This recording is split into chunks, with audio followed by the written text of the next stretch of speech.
العلم أشراف مطلوب وطالبه لله أكرام من يمشي على قدمه. العلم نور مبين يستضيء به أهل السعادات والجهال في الظلم.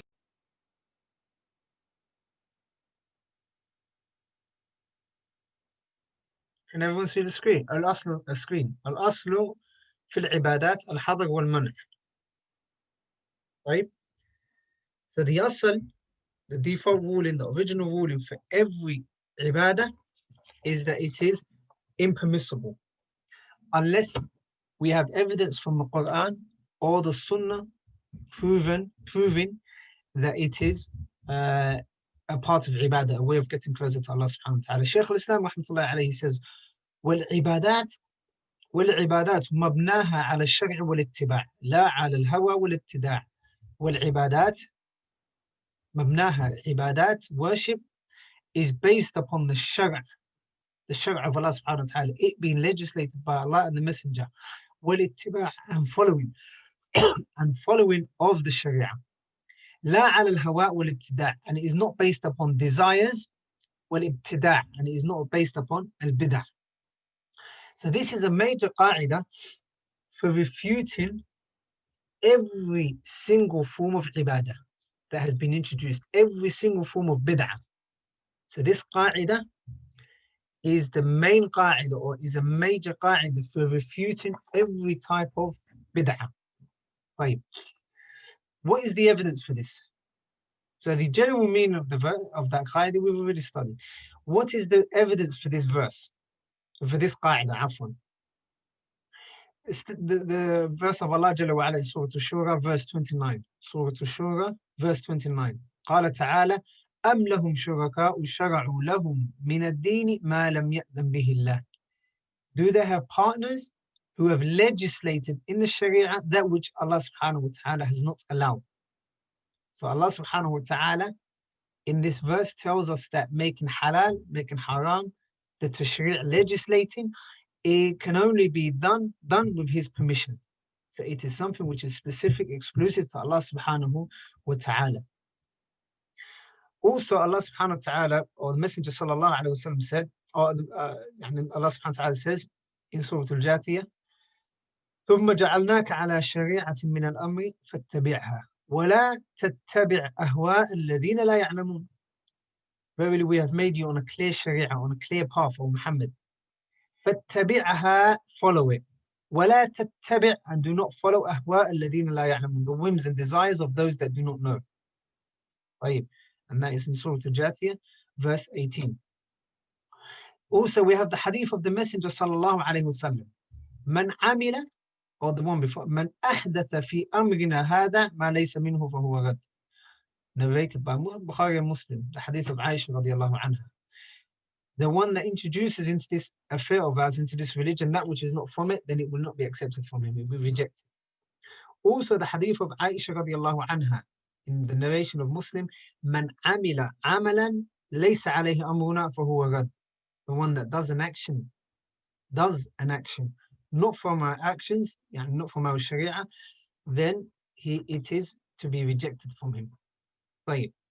So the actions of the person that wants to, or the actions of a Muslim are not to be accepted as an ibadah unless there's a verse or a hadith or an ijma' proving that it is permissible. Right. So مثلا the hadith of إنما الأعمال بالنيات, that is a criterion for the inward actions. So to see that a person does it for the sake of Allah subhanahu wa ta'ala. And the hadith of من أحدث في أمرنا هذا ما ليس منه أو من عمل عملا, that the criteria is a criterion and a furqan for all of the actions that are apparent. Right. Also, from the evidences that can be used for this hadith, or for this qaida, afwan, the hadith of Irbad ibn Sariyah radiallahu anhu, in which he said that the Prophet sallallahu alaihi wasallam gave us an admonition and a farewell advice. And from the things that the Messenger sallallahu alaihi wasallam said, أوصيكم بتقوى الله والسمع والطاعة. give you advice, farewell advice to fear Allah subhanahu wa ta'ala, والسمع والطاعة, and to hear and obey. فإن عبد حبشي, يعني وإن كان عبدا حبشيا, even if it's an Ethiopian slave. فإنه من يعش منكم فسيرى اختلافا كثيرا, for verily the one who lives long amongst you will see much differing. وإياكم ومحدثات الأمور فإنها ضلالة, and beware of the newly invented matters, for verily they are a misguidance. فمن أدرك ذلك منكم, so whoever witnesses this and this differing, فعليه بسنتي وسنة الخلفاء الراشدين, upon him is my sunnah and the sunnah of the Khulafa al-Rashidin, the rightly guided Khalifs al-Mahdiyin, Abu Bakr, Umar, Uthman and Ali radiallahu anhu. عضوا عليها بالنواجذ, hold on to them بالنواجذ, hold on to them with your mawlid. So Messenger sallallahu alaihi wasallam mentions in this verse that in this hadith, that we should hold on to his sunnah and stay away from the bid'ah. So the opposite to a bid'ah, the opposite to a sunnah is a bid'ah. So مثلا, for example, Ahlul Sunnah, the Muslim, when he hears the ahadith of the Messenger sallallahu alaihi wasallam and they are clear cut, you take it as it is. You don't come with different interpretations.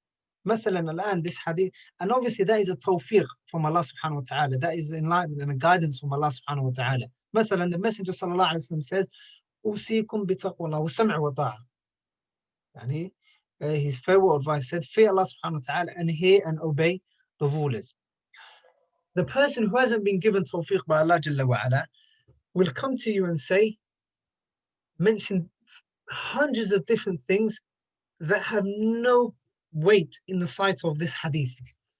So they say, Al-Dhahabi said, Ibn Rajab said, Ibn Taymiyyah said, Ibn Fulan said. Sahih, these are a'imma and ulama. Like when a person misunderstands their wordings and their intent, they'll come out with ajaib, gharaib, they'll come out with very strange things. So the importance of learning al-ilm, and this is obviously a side point, like the importance of learning al-ilm, knowledge, according to the methodology of the scholars, is, or the benefit of it is that you will know what is evidence and what isn't an evidence. What can be classed as evidence and what can't be. What can be refuted and what can't be. Like you will find, and I'm sure many of you see it on social media and so on, you will find people that have probably never studied it in a classroom, that have probably never studied under a sheikh, that probably don't even know the Arabic language. Like they'll get you tens of books and they'll put it on their Twitter page and they will record videos. And they don't know the basic Arabic. They can't uphold a conversation in Arabic. And on top of that, they want to declare others to be takfirin and so to be kuffar and so on. They claiming to be or calling others kuffar, mu'tadeen and so on. And when you look at the evidence, wallah, you won't find the ayah or a hadith. You will only find Imam al-Dhahabi said, Ibn Abdul Barr said, Ibn Jarir Tabari said, and Fulan said, and Fulan said. Wait, where is the ishkal? Where is the problem? The problem is not in Ibn Taymiyyah, Ibn al-Dhahabi, and it's not in Ibn Abdul Barr and so on.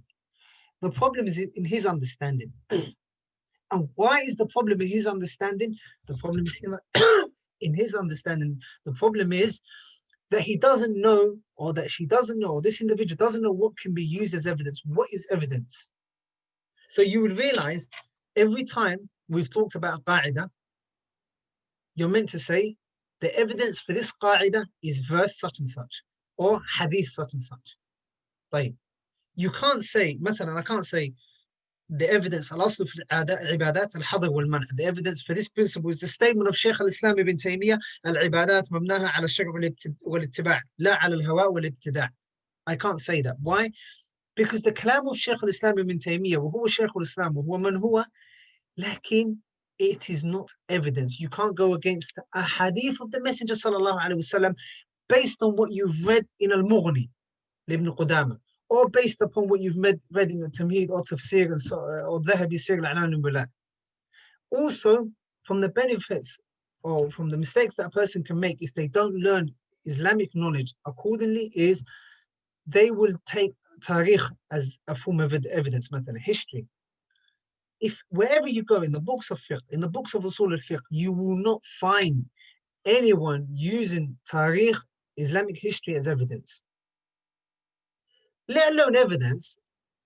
A sunnah, the word sunnah, مثلا the sunnah, it has two different meanings according to the muhaddithin and according to the usuliyun. The usuliyun only declare sunnah to be that which the Prophet ﷺ said or did or that he agreed with, taqreer. These three only.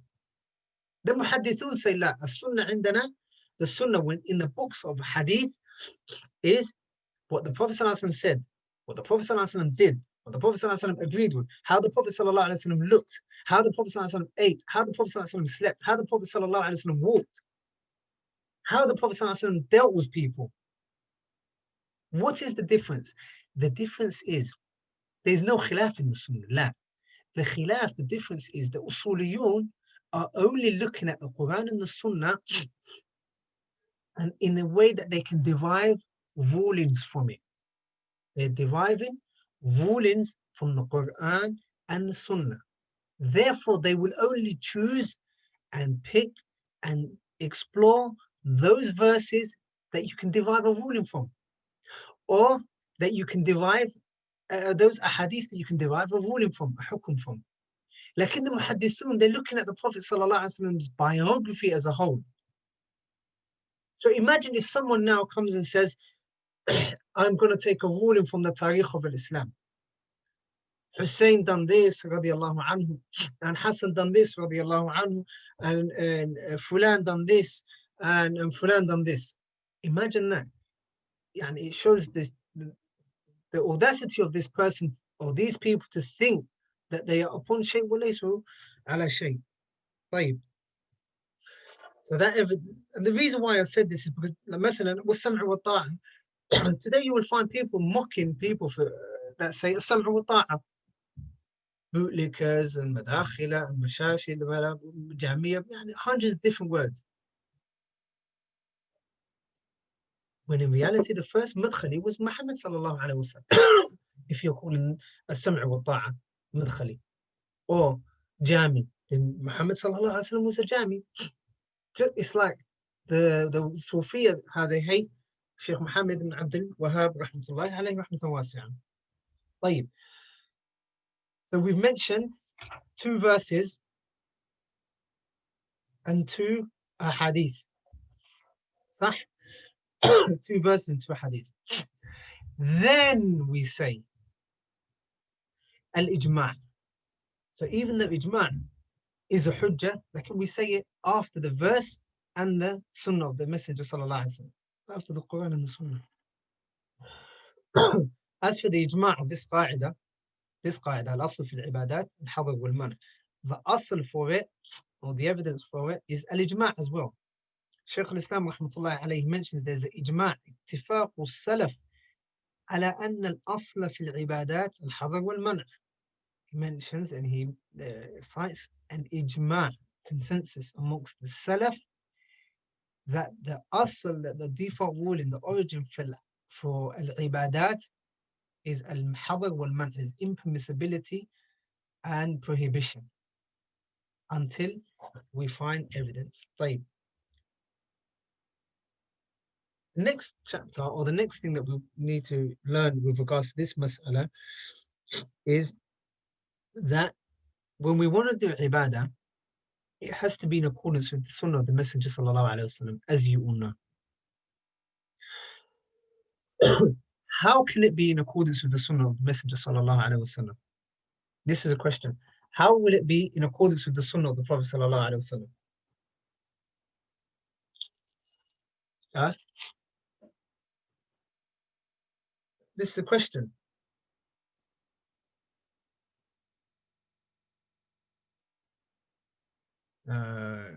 Now the question is, we know that it is wajib to that every ibadah we do must be in accordance with the sunnah of the Prophet sallallahu alaihi wasallam. How will it be, or how can it be in accordance with the sunnah of the Prophet sallallahu alaihi wasallam? In what way?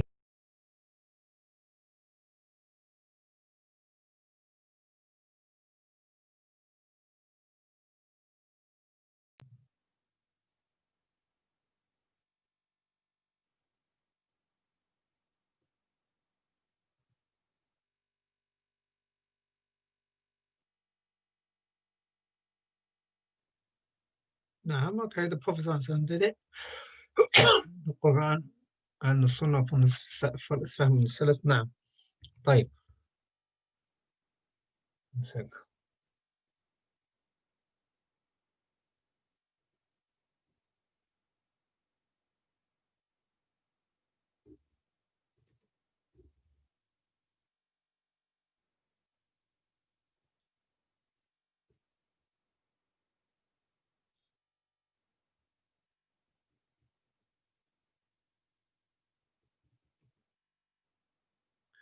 طيب. When we're saying it has to be in accordance with the Sunnah of the Messenger sallallahu alaihi wasallam, it has to meet these 6 issues. It has to meet these 6 issues. The first, the sabab, the reason why the Prophet sallallahu alaihi wasallam did a certain ibadah. The reason why the Prophet sallallahu alaihi wasallam did a certain ibadah. So, مثلا, we find that the Prophet sallallahu alaihi wasallam used to use the siwak just before he would make wudu. Sallallahu alaihi wasallam. Then he sallallahu alaihi wasallam would also use the miswak just before salah. The Messenger sallallahu alaihi wasallam said, "Lawla an ashqa ala ummati la amartuhum bis-siwak 'inda kulli salah." In another riwayah narration, "'inda kulli wudu." Right. So it is from the sunnah of the Messenger sallallahu alaihi wasallam to use the miswak when you're making wudu, or just before you make wudu, or just before you pray. What about using the miswak as you enter the masjid? As you enter the masjid. Mathalan, you say, if we're allowed to use the miswak when we're starting the salah or when we're making wudu, then likewise it should be permissible for us to use the siwak for entering the masjid or for entering the suq, the marketplace. I'm going to use the miswak, or entering my car. As soon as I go into my car, I'm going to use the miswak. Is this permissible? Yes or no? If no, why? If yes, why? No, because the reason the Prophet ﷺ did it was because he wanted to purify himself. So you wouldn't purify yourself for getting into the car. Right. What's your kunya? Salim. Salim.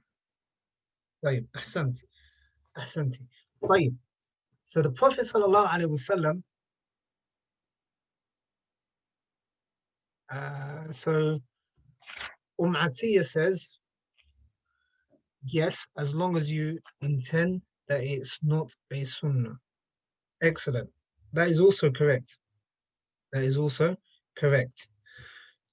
If a person is doing it in order to, or saying that it is a sunnah, then it's impermissible. Why? Because the Prophet ﷺ did not use the miswak in that specific situation. Right. If a person is just out of the blue, or just because they're entering the masjid as a aada, they get the miswak out and they use it, then we can't say it's wrong, or we can't say it's a bid'ah. Why? Because it's a aada. And if they're doing it in order to purify themselves, then inshallah they'll be rewarded. In order to purify themselves, because they're standing in front of Allah subhanahu wa ta'ala, inshallah they'll be rewarded. Like, to specify and say it's a sunnah in this specific situation, then that is wrong. So it has to be in accordance with the sabab, the reason that the Messenger sallallahu alaihi wasallam did the ibadah. Right. And this is extremely important, because there's another qa'idah that can be, or a very important qa'idah that can be derived from this. It's quite a long qa'idah, and I want you to write it down, inshallah. I'm going to write it down here for you.